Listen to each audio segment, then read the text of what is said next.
মহাবিদ্রোহীর অনুক্লান্ত আমি সেই দিন হব শান্ত। 12 ডিসেম্বর দুপুরে ঢাকার পুরানা পল্টনের বক্স কালভার্ট রোডে মাথায় গুলিবিদ্ধ হন ইনকিলাব মঞ্চের মুখপাত্র শরীফ ওসমান হাদী। ত্রয়োদশ জাতীয় সংসদ নির্বাচন ও গণভোটের তফসিল ঘোষণার পরদিনই তিনি গুলিবিদ্ধ হন।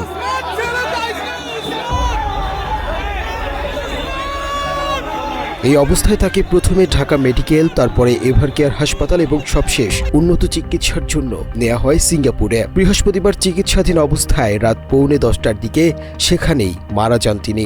আল্লাহ যদি আমাকে নিয়ে যায়, আমার বাচ্চাটার দিকে একটু খেয়াল রাখেন। হাদীকে প্রকাশ্যে গুলি করে হত্যা চেষ্টার এই ঘটনার পর থেকেই দেশে ব্যাপক উদ্বেগ তৈরি হয়েছে। বিভিন্ন রাজনৈতিক দল ঘটনাটিকে নির্বাচন বানচালের ষড়যন্ত্র হিসেবে উল্লেখ করেছে। তবে আওয়ামী লীগ ও ভারতের বিরুদ্ধে বক্তব্য দেয়ায় হত্যা চেষ্টা চালানো হয়েছে বলে দাবি সাধারণ মানুষের। তদন্ত সংশ্লিষ্টরা হাদীকে গুলিবর্ষণকারী হিসেবে নিষিদ্ধ ঘোষিত ছাত্রলীগের এক নেতাকে শনাক্ত করেছে।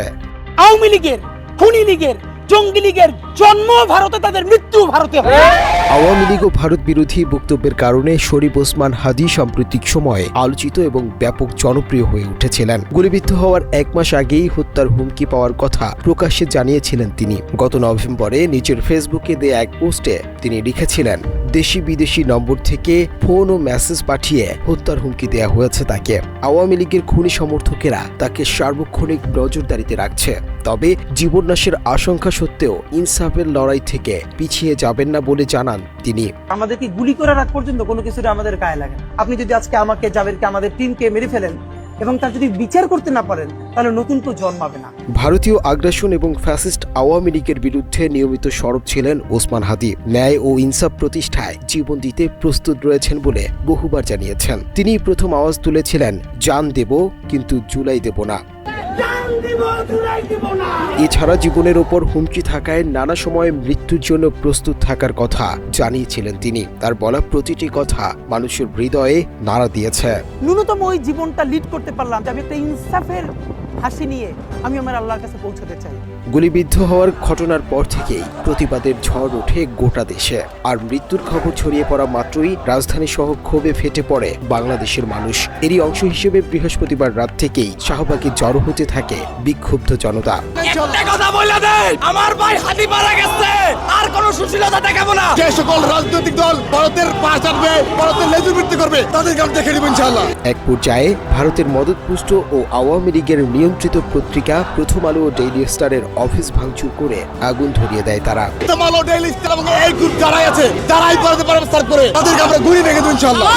একই সাথে ধানমন্ডি 32 নম্বর স্বৈরাচারের আতুর ঘরেও ভাঙচুর করেছে বিক্ষুব্ধ জনতা। প্রথমে বৃহস্পতিবার রাতে, এরপর শুক্রবার সকালেও জারি থাকে এই কার্যক্রম। মামুর বাড়ি তোমাদের ভারত, একদম ভারত চলে যাবা তোমার মার কোলে। মা যেমন মোদির কোলে ঘুমাচ্ছে, তোমাদের গ্রামের আন্ডা বাচ্চা ডিম তাদের কাছে পাঠাই দেবো একবারে। আওয়ামী লীগের পাউসাটা গুলাম এবং ভারতের এজেন্ট, ভারতের দালালরা যাতে মাথা ঝাড়া দিয়ে না উঠতে পারে, সেই উপলক্ষে, সেই জন্য আমরা এই 32 নম্বর আবার ভাঙতে এসেছি। তার মৃত্যুর পর থেকেই শাহবাগে চলছে বিক্ষোভ। এছাড়া শাহবাগ মোড়ের নাম শহীদ ওসমান হাদীর নামে নামকরণ করেছে ছাত্র জনতা। ঢাকা বিশ্ববিদ্যালয়ের শেখ মুজিব হলের নাম পরিবর্তন করে শহীদ ওসমান হাদী হল নামকরণ করেছে শিক্ষার্থীরা। মাত্র 30% টাকায় জমির মালিক হয়ে নতুন বাংলাদেশের গড়ে তোলার স্বপ্ন দেখা বাংলা বসতি। জুলাই আন্দোলনে সরব ভূমিকায় থাকা হাদী গণ অভ্যুত্থানের পর ইনকিলাব মঞ্চ গঠন করে প্রথমে আলোচনায় আসেন। ইনকিলাব মঞ্চ প্রতিষ্ঠার পর জুলাই অভ্যুত্থানের স্মৃতি সংরক্ষণ, শহীদ ও আহতদের রাষ্ট্রীয় স্বীকৃতি এবং জুলাই ঘোষণাপত্রের দাবিতে শাহবাগে ধারাবাহিক সমাবেশ আয়োজন করেন হাদী। বিভিন্ন সময় টেলিভিশন টকশোতেও নিয়মিত আমন্ত্রণ পেতে থাকেন। এই সংবিধান হাজারবার বলেছি, এখনো বলি, এটা কোনো মতেই বাংলাদেশের জনতার, আম জনতার, গণমানুষের সংবিধানের প্রতিফলন ঘটে নাই। জামাতের কাদের মোল্লা সাহেবের যখন ফাঁসি হয়েছে, তখনও জামাত ইসলাম বাংলাদেশে নিষিদ্ধ সংগঠন না। প্রথমে ইনকিলাব মঞ্চের মুখপাত্র হলেও পরে আহ্বায়কের দায়িত্ব নেন। আওয়ামী লীগের দুর্নীতি ও ভারতীয় আগ্রাসনের বিরুদ্ধে অবস্থান নেয় দ্রুত বাংলাদেশের মানুষের মধ্যে জনপ্রিয় হয়ে ওঠেন শহীদ ওসমান হাদী। এই মাত্র একটা বছর আগে আমাদের হাজারো হাজারো শহীদ যেই গুলিতে শহীদ হয়েছে, এর চেয়ে দামি গুলি তো আর্মি আমাদের উপরে ব্যবহার করতে পারবে না। ঝালকাঠির নলছিটি থেকে উঠে আসা শরীফ ওসমান হাদিকে কোনো রাজনৈতিক দলের সঙ্গে যুক্ত থাকতে দেখা যায়নি। মাদ্রাসা শিক্ষক বাবার সন্তান হাদি নেসরাবাদ কামিল মাদ্রাসায় পড়াশোনা শেষে ঢাকা বিশ্ববিদ্যালয়ে রাষ্ট্রবিজ্ঞানে ভর্তি হন। সেখান থেকে স্নাতকোত্তর শেষ করে তিনি বেসরকারি একটি বিশ্ববিদ্যালয়ে শিক্ষকতা করছিলেন। আগামী ত্রয়োদশ জাতীয় সংসদ নির্বাচনে ঢাকা ৮ আসন থেকে মাঠে সক্রিয় ছিলেন হাদি।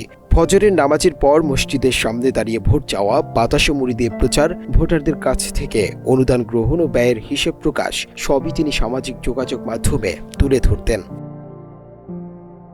গত বুধবার সিঙ্গাপুরের হাসপাতালে হাদিকে দেখতে যান দেশটির পররাষ্ট্রমন্ত্রী ডক্টর ভিভিয়ান বালাকৃষ্ণান। পরে তিনি প্রধান উপদেষ্টা অধ্যাপক মোহাম্মদ ইউনুসকে হাদির শারীরিক অবস্থা সংকটাপন্ন বলে জানান। ওই বার্তার পর প্রধান উপদেষ্টার প্রেস উইং জানিয়েছিল গুলিবিদ্ধ ওসমান হাদির শারীরিক অবস্থা অত্যন্ত সংকটাপন্ন।